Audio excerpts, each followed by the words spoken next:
This episode is brought to you by Paycor, the HR and payroll software made for leaders. It's never been harder to recruit, hire, and engage workers. That's why HR leaders and frontline managers depend on Paycor for all things people management, from onboarding and performance reviews to compensation and benefits. Learn more at paycor.com/leaders.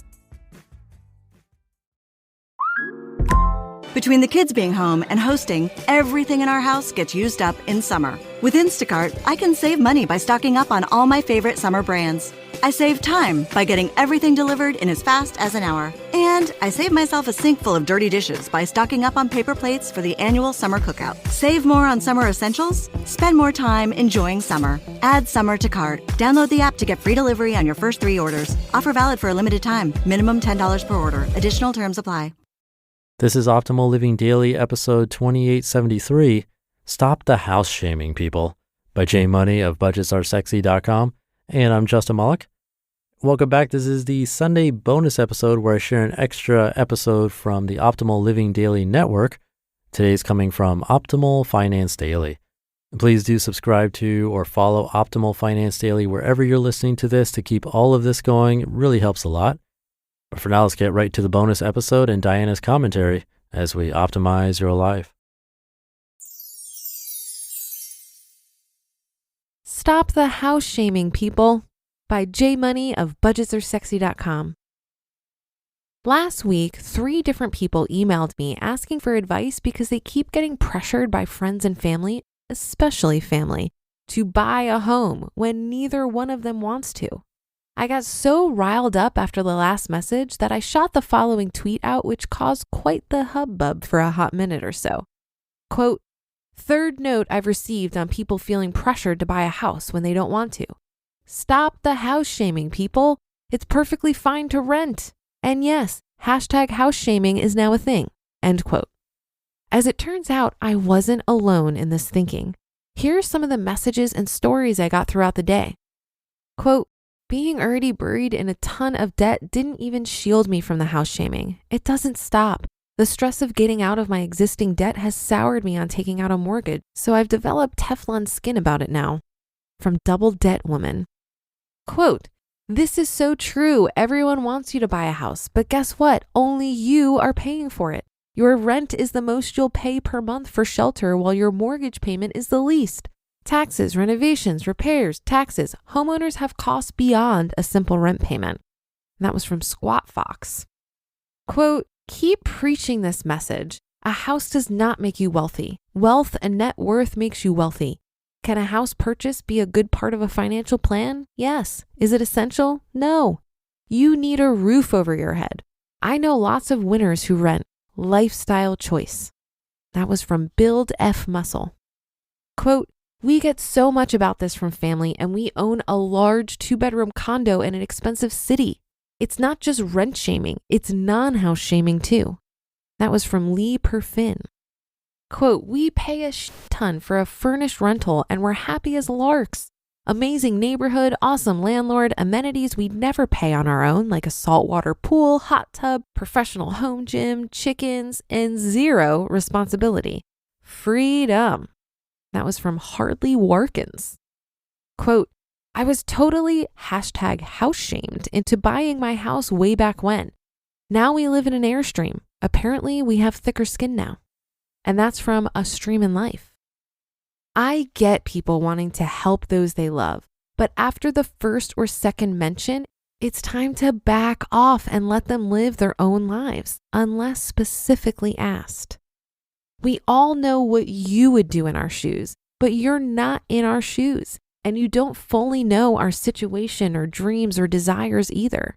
You see a sliver of it, but fortunately, there are many different routes to happiness. And for what it's worth, I'm not even against home ownership at all. I actually think it's an enormous benefit to people, and I give everyone mad respect for going after it if that's what they truly want in their lives. And even more so for paying it off early. The takeaway there, though, is what you truly want in your life. And spoiler alert, not everyone wants to own a house or have a car, bicycle, iPhone, video game, kids, wife, dog, or TV. There's plenty of stuff to occupy and improve our lives.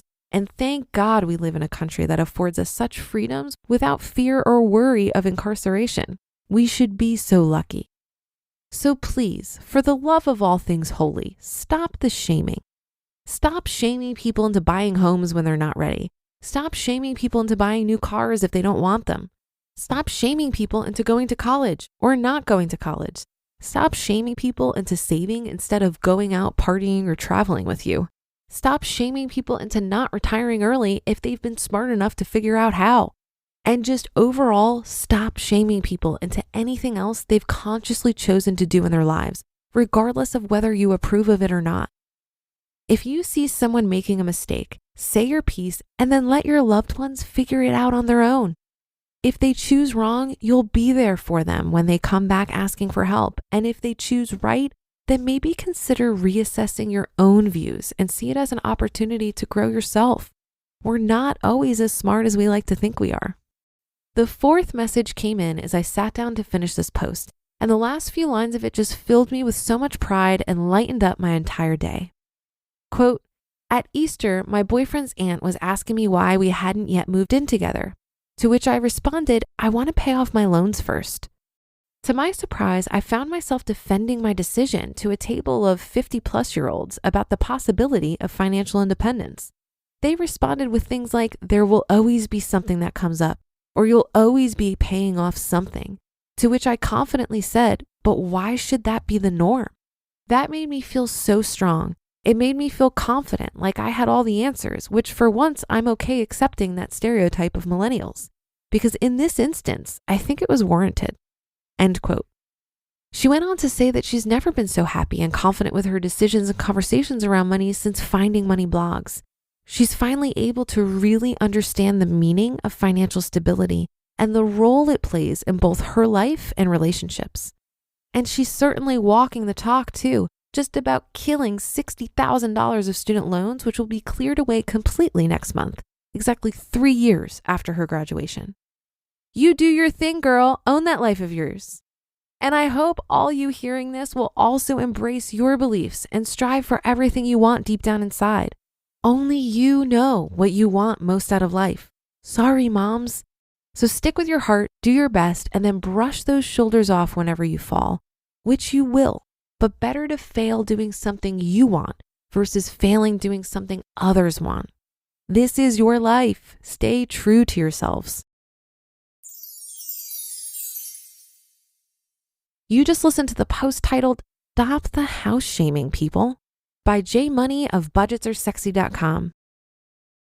This episode is brought to you by KPMG. At KPMG, innovation is the go-to state of mind. Their visionary thinkers and advanced technology help you see beyond the now, uncover new insights, and turn them into opportunities. KPMG can help you leverage the value of data and drive transformational outcomes through innovation. To explore their thinking, go to kpmg.us. This episode is brought to you by Paycor. Paycor empowers leaders to build winning teams. With Paycor, leaders can recruit, onboard and train employees, set goals, and drive performance. If you're a leader, everyone depends on you. Who do leaders depend on? Paycor. Learn more at paycor.com/leaders. I kind of wish M.O.N.E.Y ended this rant with one of my favorite sayings. You do you, boo-boo. As challenging as it is, I think it's important to remember that other people's opinions of us are simply none of our business. Just like our money decisions are none of their business. This post reminded me of an email exchange that I had with a listener the other day. She was struggling with her mother's disapproving of her plans to retire early. Her mom felt that she was in her prime working years and even threatened to remove her from the will because she associated retiring early as having a weak work ethic. While this seems a bit extreme, I think it demonstrates how hard it can be to choose an unconventional path and potentially disappoint the people we love. But here's the thing, as tough as it might be to disappoint other people, the only thing worse than that is disappointing yourself. It's your life, and ultimately you call the shots. I think it's really hard to navigate other people's opinions when you decide to take an unconventional route. but it might help to remember that their disapproval says so much more about them than it does about you. This can be particularly tough when it comes to the opinions of our parents. Our parents are the first people we ever seek approval from when we're kids, so it's pretty much ingrained in us to want their support. Their concern may be rooted in worry for us, even if their opinions are rooted in misguided assumptions. When you don't understand the math behind early retirement and how it's even possible, it's very easy to dismiss it. Many people also think if you're not working in the traditional sense for an employer, you may end up aimless and unhappy. I suggested this listener explain to her mom that she's been diligent about the numbers, and so there's no financial reason she needs traditional employment.